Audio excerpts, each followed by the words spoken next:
Hey mathematicians, let's do your homework.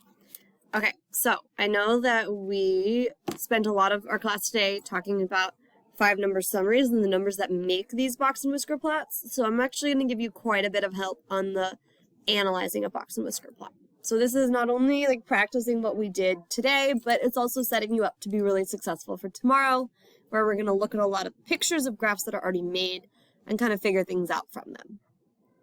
Okay, so here's our box and whisker plot.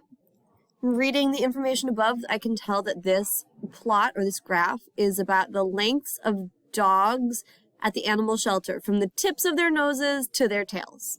So a short little dog would have a small distance between the tip of their nose to their tail, and a bigger dog will probably have a bigger distance.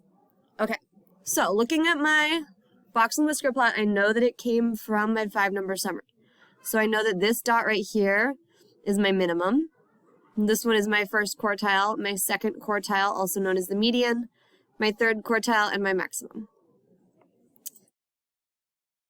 I'm looking for my best guess at about where these numbers land. Some of them land nicely on top of interval tick marks, and some of them are kind of in the middle of them.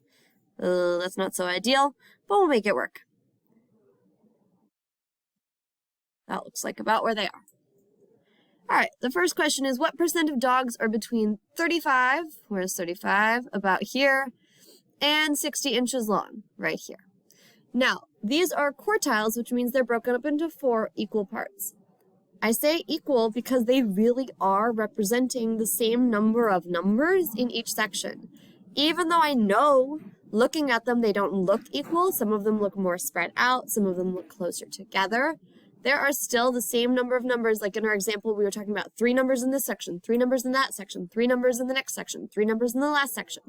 Even if the numbers are a wider range or a smaller range, they still represent a quartile of the data, and a quarter of all your data is 25%. So this section is 25%. This section, even though it looks smaller, is still 25%. This section is 25%. This section is 25%. It's just that some of the 25% are more smushed or more spread out. But altogether, 4 25s makes 100%. That's all of our data that's shown in the graph.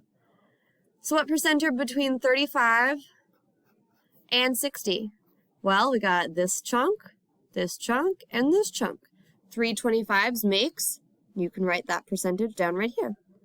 What percent of the dogs are over 73 inches? If I had to guess, this is probably 73. Is there anything above that? No, there's no data up there, so that means nothing. And the number to represent nothing is...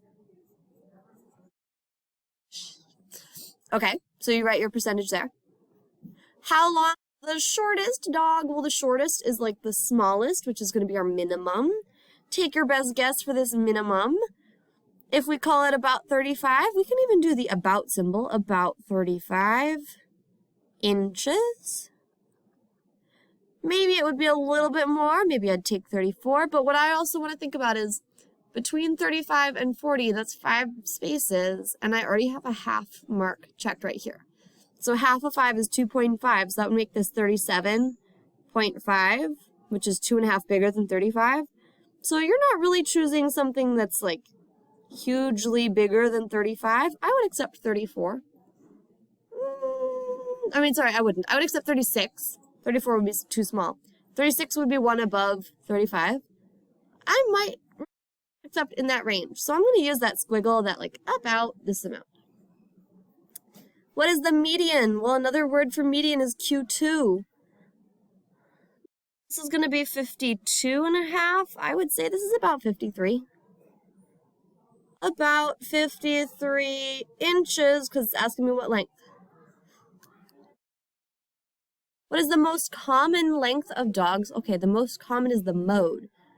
Just by looking at that from that 5-number summary, can you figure out what the mode was? The most common length of dog? We don't actually have the numbers that we made this 5-number summary from, so we don't actually have enough information for that. We don't have enough information. If I had to take my best guess, I'd say it would be a number in this range between quartile 1 and quartile 2 because that's the smallest quartile, which tells me that if that has the same number of numbers as all the others, they're probably pretty close. That being said, I can't guarantee that they're all the same number, so I don't actually have enough information to answer the question. What is the mean? Same deal with mean. You have to know every single number that went into your box and whisker plot, and we do not have that data set.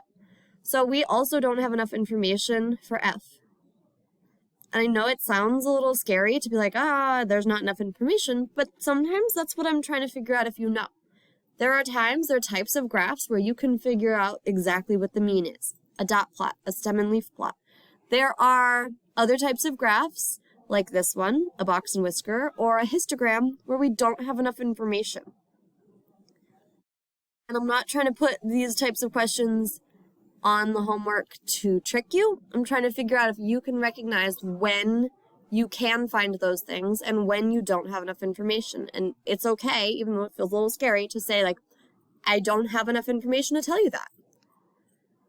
You do have enough information to tell me the IQR, the interquartile range, the range in between the quartiles. So quartile 3 is 60. Quartile 1, if this is 47.5, let's call quartile 1 49. I'm making the executive decision. If you're watching this video and you say 49, then you're good. That's quartile 1. If you're not watching this video and you said 48.5, that's fine too. However, you're now subtracting with a decimal, and that might not be as fun. So, quartile 3 minus quartile 1. That's what gives us the IQR, interquartile range. 60 minus 49. The way I do this in my head is I say it takes one more from 49 to get to 50, and 10 to get from 50 to 60, and 10 plus that one more makes 11. So without having to stack and regroup, I know that the difference is 11. 11 what? 11 dogs. 25% of the dogs are between blank and blank inches long. Now this is nice because you can actually come up with lots of different correct answers for this. 25% of the dogs are between, what did we decide to call this, 36 and 49. 25% of the dogs are between 49 and 58. 25% of the dogs are between 58 and 60. 25% of the dogs are between 60 and, what do we call that, 73? Probably not 73. If that's 72 and a half, 71. So, you can choose any of those combinations so long as you're choosing one section and you're giving me the upper and the lower limits of that one section, that one quartile. Any of those combinations will be correct. I personally am going to choose between 49 and 58. Yours can be something else. Make a box plot using the following data. Step 1, put your list in order from least to greatest.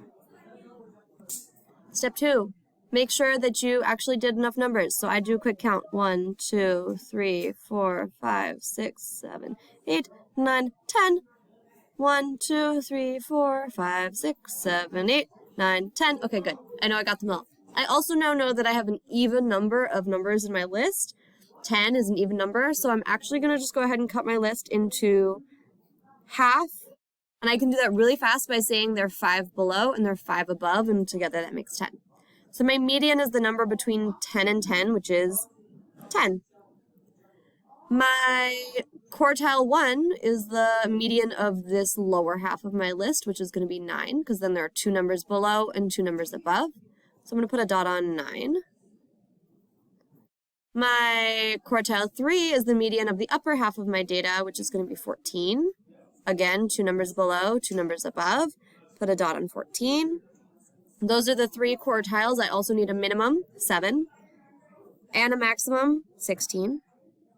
Those are the only 5 dots that should be on my box plot. It is not a dot plot. And the way to make a box plot is to make a box out of the middle 3 dots. You can see that there's a dot in the middle. I'm going to put a line there as well. That's my median line. And then I'm going to connect them to the endpoints and make little whiskers like a cute little animal. And there we did most of your homework together, and we're going to continue working on this tomorrow.